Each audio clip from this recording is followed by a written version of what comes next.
Hi, my name is Shalaz Ahmed. I am excited to announce myself as a candidate of Fulbright Scholarship for Masters in Civil Engineering. I am a civil engineering technologist. Currently, I am teaching civil engineering subjects at Government Staff Training College, Faisalabad. I am passionate to pursuing my Masters in Civil Engineering from USA through Fulbright Scholarship program.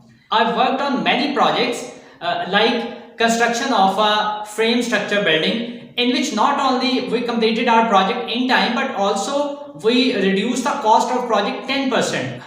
As a teacher, I taught subjects like civil engineering, drawing, construction management and some other subjects.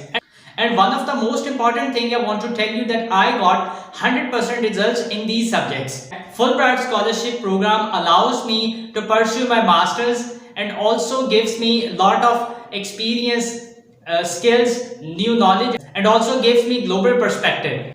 Thank you.